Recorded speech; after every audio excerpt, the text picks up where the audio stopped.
O entrevistado dessa semana é o empresário Osmar de Souza Nunes Filho, mais conhecido como Mazoca. Ele veio compartilhar sua história, seus desafios, suas superações. Não perca, nosso programa está começando, fique com a gente.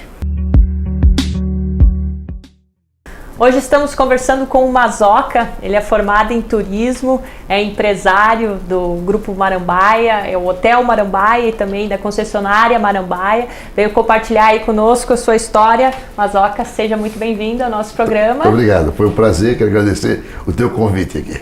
Mazoca, então você é formado em turismo São Paulo. São Paulo. Conta um pouquinho pra gente como é que você iniciou as suas atividades profissionais. Na época, na realidade, em 1970, a hotelaria estava se iniciando. O meu pai recém tinha terminado o Hotel Marambaia, fazia 5 anos. E a opção minha era, queria fazer hotelaria, queria trabalhar com turismo. Eu estava pensando em ir seriamente para ir para a Espanha. Eu ia fazer um desafio porque queria ir para lá. Estava pensando para estudar hotelaria.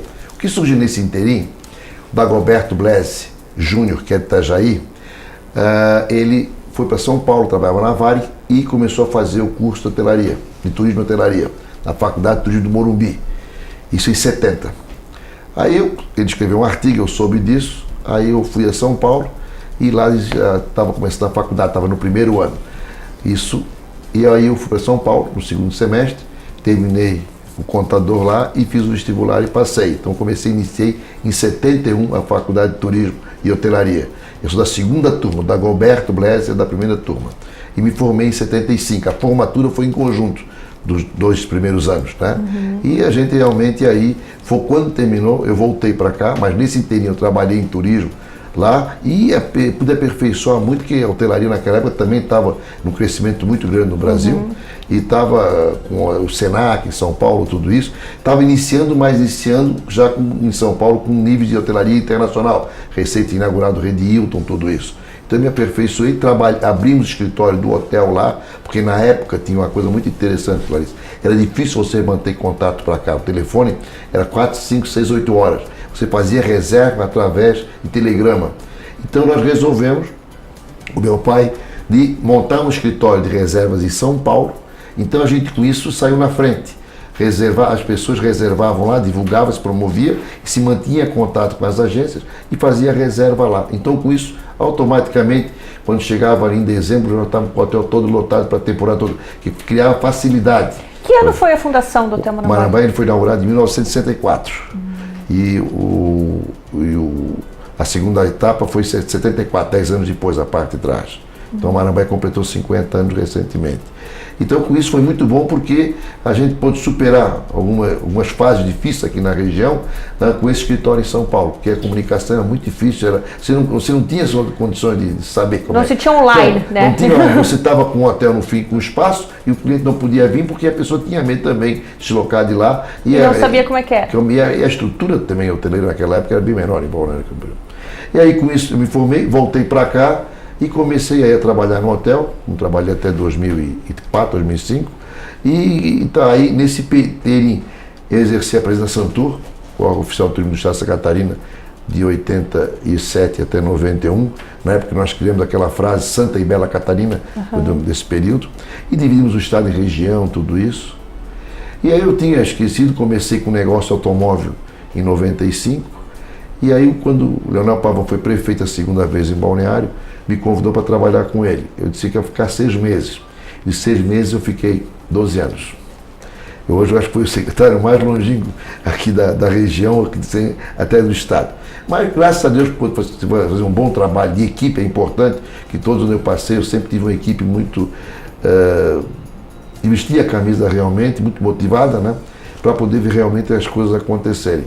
E a gente pôde realmente botar Balneário Camboriú um destaque a nível nacional, dos municípios, 65 municípios indutor de turismo. Ganhamos um prêmio, inclusive, por ser o município que mais dados tinha para poder levar a Embratur, para poder ter realmente as pesquisas permanentes. E com isso a gente conseguiu fazer um trabalho muito bom. E aí, quando terminou em 2008, eu fiquei tô na empresa hoje cuidando, porque tudo tem seu tempo ao tempo. E deixar a renovação também, o pessoal novinho aí fazendo também. Claro.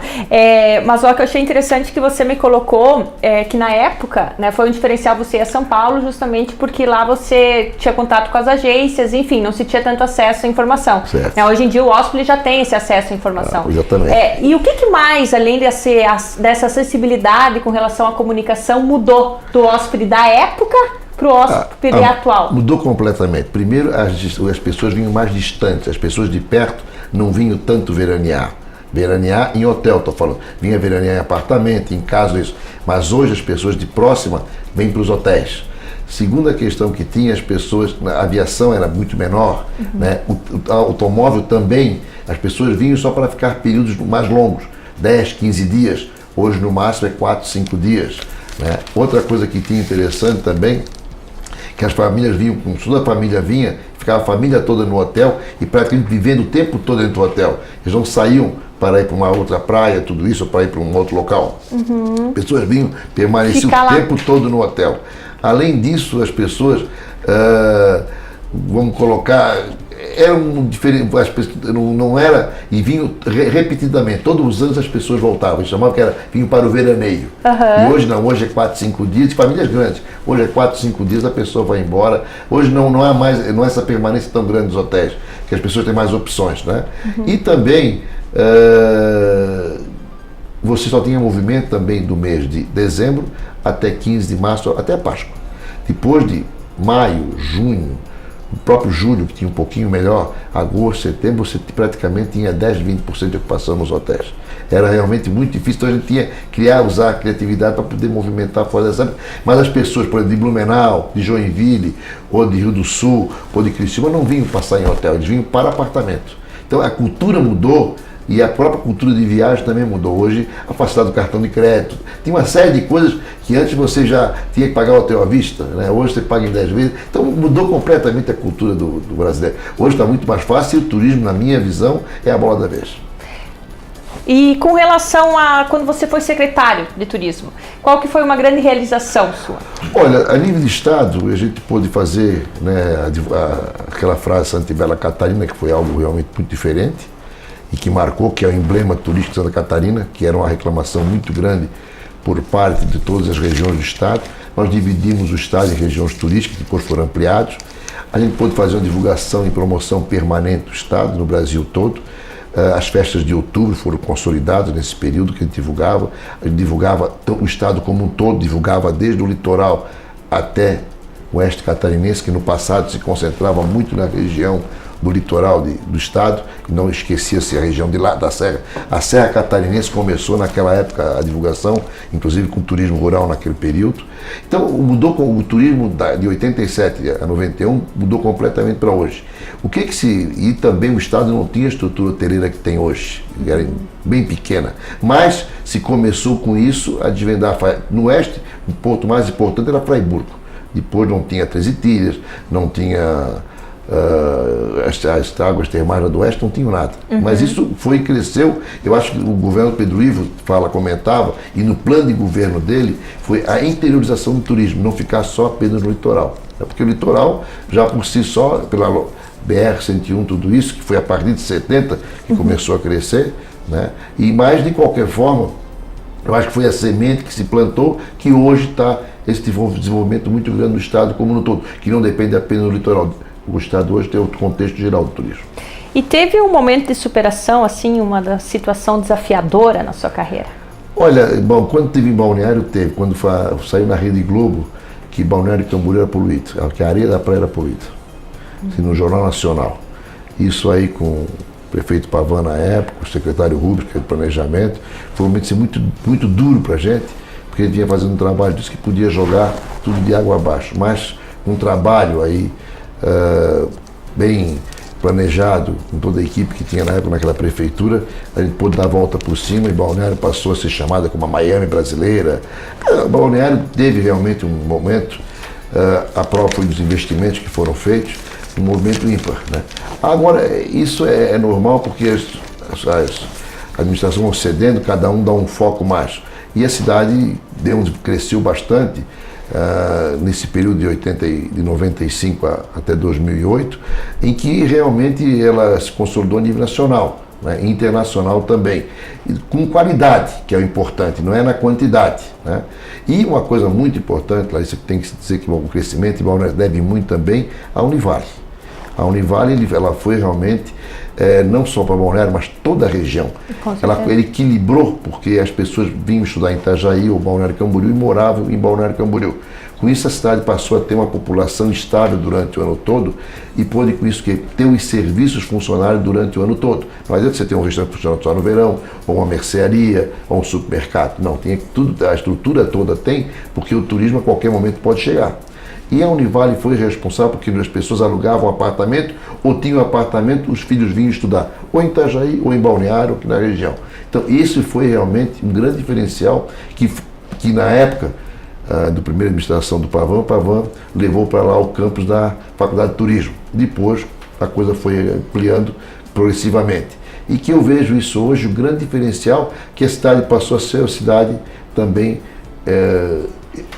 de educação. E com isso o que é? Deixou de ter aquele período de ter baixa temporada tão acentuado. E com isso pôde toda a estrutura funcionar e quando chega no verão, ela está pronta para atender aquelas pessoas que chegam para a temporada, ou para os feriados, ou para o fim de semana, tudo isso. Então foi tudo isso, eu acho, que concentrou Balneário, o grande diferencial para chegar na projeção que a cidade tem hoje, turisticamente.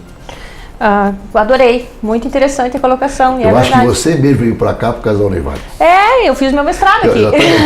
Então, olha, eu sei de pessoas que vieram do Brasil todo. Mas eu já te contei por que eu vim morar, né? A gente também. brinca, os gaúchos, que muitos têm os sonhos de vir morar em Balneário Camboriú. Alguns realizam, outros não.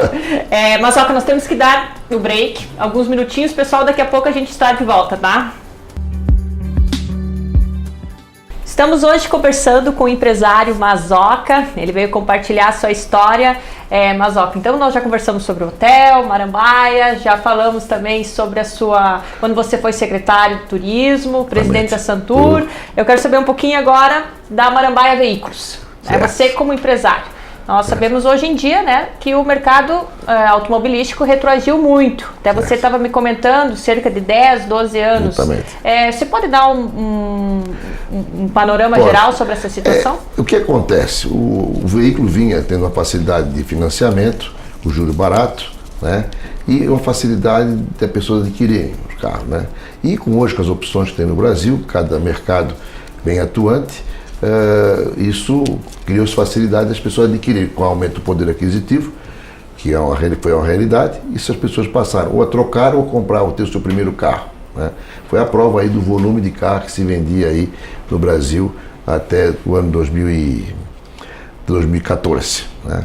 A partir daí, com a dificuldade econômico-financeira, que os bancos começaram na realidade, a criar dificuldade para aprovação dos cadastros, as pessoas também, com o momento da estabilidade política, que contaminou, na minha opinião, a economia, automaticamente as pessoas diminuíram o ritmo de compra. Né?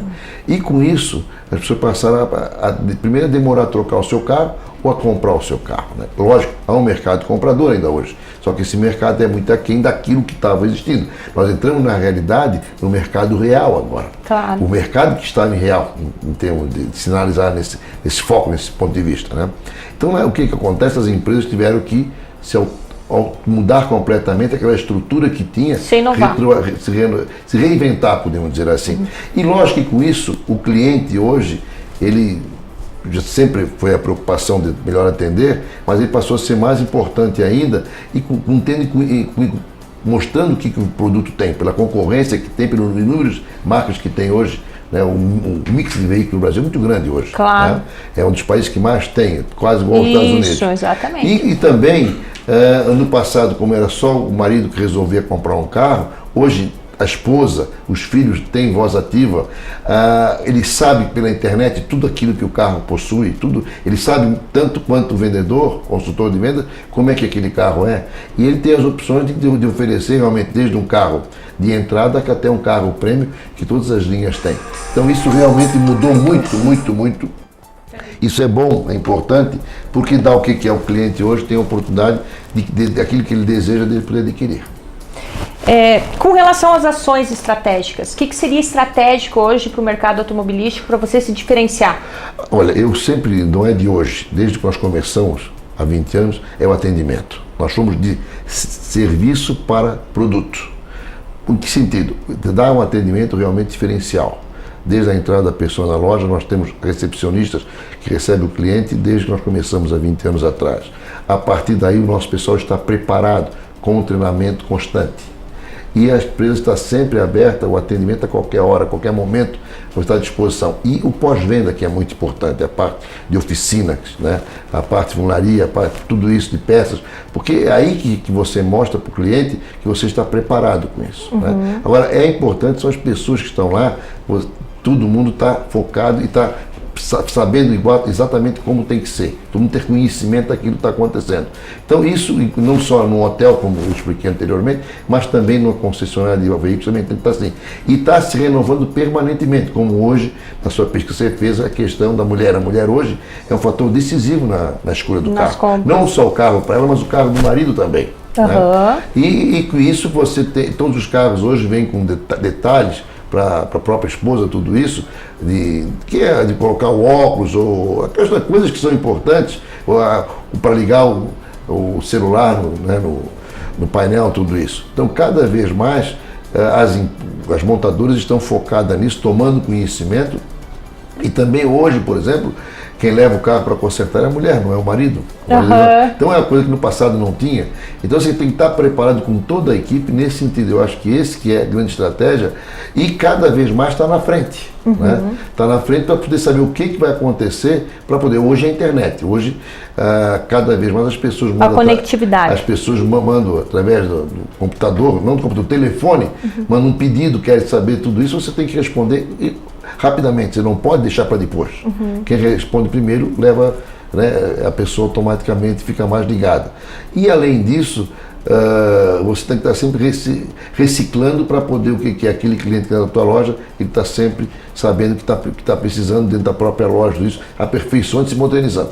É interessante, né? Porque a inovação, agora, eu estava lendo uma reportagem na revista Exame, por uma consultoria da PwC, até ela entrevistou 1.800 empresas, em cerca de 25 países, em 30 diferentes setores. E ela coloca que a palavra de ordem é a inovação, que ela vai ser responsável por 93% dos lucros, das receitas dessas empresas. Sim. Então, isso que o senhor está colocando vem de encontro essa informação, que é você ter capacidade de se reinventar.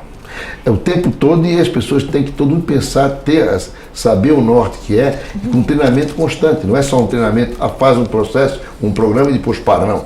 Ele praticamente tem que ser autossustentável para poder, com isso que as pessoas estão sabendo, porque cada momento ele é diferencial de um do outro. Né? Hoje nós temos que pensar na oficina de consertar as coisas pelo menor custo possível.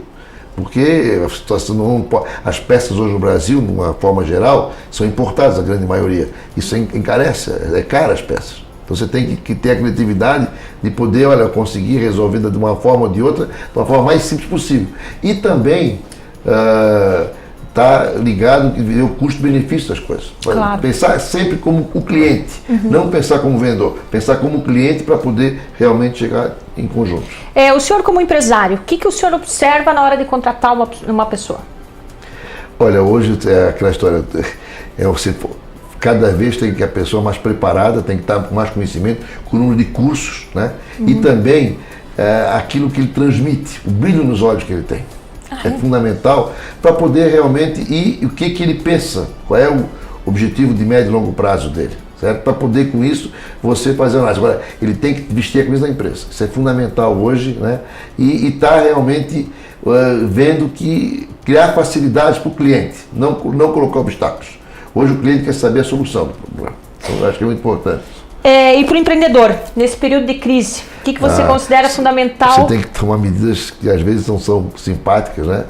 Em conjunto, né? Uma empresa com meus sócios, né? A gente tem que tomar medidas realmente assim, às vezes difíceis para a gente emocionalmente, mas você tem que fazer, não tem solução. É obrigado. São momentos difíceis que eu vejo que se passa o empresário, que as pessoas não é tão fácil, é muito difícil, e para poder realmente desenvolver o trabalho que tem, porque o que acontece? No Brasil, as coisas foram em um determinado patamar, você criou uma estrutura para esse patamar, no momento que você diminui a venda, a produção, tudo isso, você tem que diminuir também a estrutura de uma forma progressiva. E às vezes leva mais tempo, mas tem que fazer, não tem show. Isso eu acho que é o momento mais difícil que tem para qualquer empresário. Você se considera uma pessoa de sucesso? E o que é sucesso para você? Não. Imagina. Não. Eu acho que sucesso é uma palavra muito interessante, mas eu acho que você tem o tempo todo buscando o aperfeiçoamento para poder você se manter sustentável. Eu acho que isso é importante que tem na sua empresa, no seu negócio, tudo isso, porque os desafios são muito grandes. E eu sou de uma geração que eu imaginava não saber mais o que era juro alto, eu não imaginava mais de uma situação política e econômica difícil. Eu achei que nós entraríamos a partir do plano real, uma estabilidade econômica que as pessoas pudessem adquirir, pudessem vender, que elas pudessem viver uma vida tranquila, sem esses sobressaltos de estar todo dia ouvindo quanto é que é o dólar que está no banco, quanto é que dá o dólar, ou subindo o dólar, baixando o dólar, que aumentou isso, aumentou aquilo, diminuiu aquilo, porque isso complica para todo mundo. Eu sou da geração que pegou a Revolução de 64, era criança, peguei a do Collor, então, em os anos 80, difícil tudo isso, né? Então, o que eu vejo? Eu pensei que não ia acontecer mais isso. Então, eu acho que a gente tem que estar o tempo todo buscando aperfeiçoamento para poder realmente ir passando para os colaboradores, para os filhos, tudo isso, o que se pode fazer da forma possível, mais simples possível, para poder ir superando a coisa. Então, o sucesso é um negócio quando eu acho que já não parou, aí não tem mais, aí você, olha, cumpri a minha missão. Eu acho que eu cumpri a missão na área de turismo, eu fiz um trabalho que pude, né, fiz o trabalho e tive o retorno desse trabalho, mas aquilo foi momentâneo. Eu acho que a vida é um constante desafio, na minha opinião, o tempo todo. É uma pessoa importante. Olha, importante, eu acho que para a família, meus pais foram muito importantes para mim, que deixaram um legado muito grande, tanto meu pai como a minha mãe, né, que meu pai foi o senhor advogado aqui em Itajaí, muita gente conheceu ele, tudo isso aqui, e deixaram realmente, olha, eu acho a educação que eles deixaram que é fundamental, que eu quero espaço para meus filhos, para meus netos, assim por diante. Você acredita em Deus? Acredito. Alguma forma de chegar? Olha, que tudo que existe na face da terra tem a mão de Deus. Eu acho que é uma coisa muito importante que a gente tem que estar o tempo todo agradecendo aquilo que a gente recebe. E aí, eu acho que Deus é um ser supremo que nos coloca aqui por um período. Qual que foi a sua maior conquista profissional? Olha, foi ser presidente da Santur, que como eu me formei em turismo em 1975, eu vou dizer para ti que eu tinha realmente um sonho de ser o primeiro mandatário do turismo do Estado. Era um foco, era um sonho meu, né, que eu acho que me preparei para isso. Eu queria até para desafiar, um desafio meu profissional. Eu fui com 35 anos, eu tinha na ocasião, né? E de repente, de um dia para o outro, eu virei presidente da Santur. E graças a Deus eu pude fazer um trabalho com uma equipe que lá estava, com os outros diretores, que eu convidei para trabalhar junto, com os colaboradores da equipe também na empresa, tinha na época 90 funcionários. A gente pôde mudar o turismo do Estado de Santa Catarina naquele período, para frente, né? A gente mudou aquele período para cá, a gente mudou o turismo do Estado. Então isso foi muito importante para mim, porque eu pude com isso, profissionalmente, me realizar. Então para mim foi realmente assim um momento assim ímpar, em que eu tive a concordância da minha esposa, dos meus filhos, isso, que eu ia voltar a Florianópolis, ficava dias lá, tudo isso, você se abandona um pouco as coisas no dia a dia, mas foi bom profissionalmente, porque realmente eu com aquele meu sonho realizei. Mazoca, uma dica para o pessoal que está começando a sua carreira?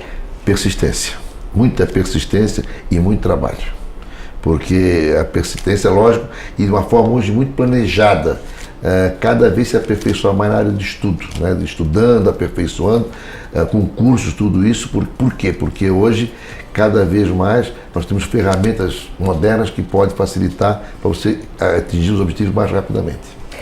Pessoal, vamos para o Minuto Coach agora. Eu quero dar uma dica especial para vocês de inovação.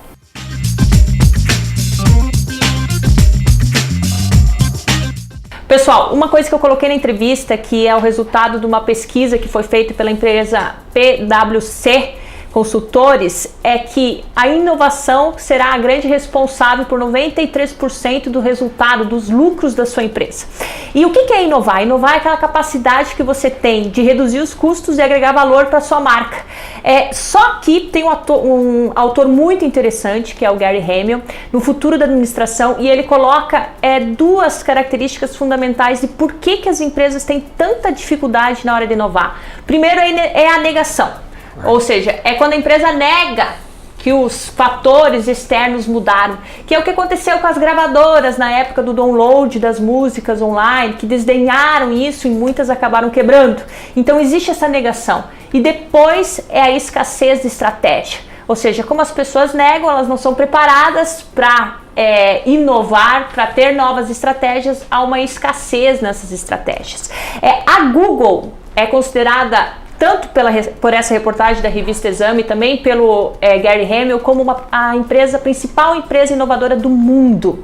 E ela tem uma receita de inovação que é 70-20-10. Ou seja, 70% do tempo de muitos engenheiros da Google é destinado para as atividades principais, sendo que 20% do tempo é destinado para as atividades, para ampliar essas atividades básicas. Ou seja, é um tempo free para eles inovarem, e 10% do tempo é para redes públicas, municípios, enfim, outros tipos de atividade.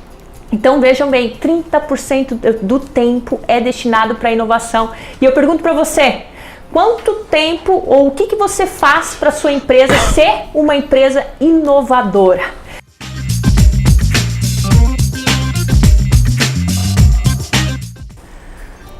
Mazoca, quero agradecer a sua presença, a sua participação. Muito obrigada pela sua disponibilidade. Eu sei que você é uma pessoa super ocupada, fiquei super feliz. Eu quero agradecer e parabenizar o programa, Larissa. Eu acho que é muito importante isso, e a TV também, Univale. Eu acho que vem com isso levar ao conhecimento do público aqui de Itajaí essas coisas que estão acontecendo. Eu acho que isso é importante e necessário, que é a inovação. Pessoal, quero agradecer a sua audiência, quero agradecer também as lojas atrativas aqui na Oswaldo Reis, 1540. Beijão grande pro pessoal, obrigada pelo carinho, pela atenção que sempre nos recebem. Quero agradecer você, nosso telespectador, muito obrigada pela sua audiência. Fiquem com a gente, semana que vem tem mais histórias e conquistas. Uma semana maravilhosa para vocês e inovem!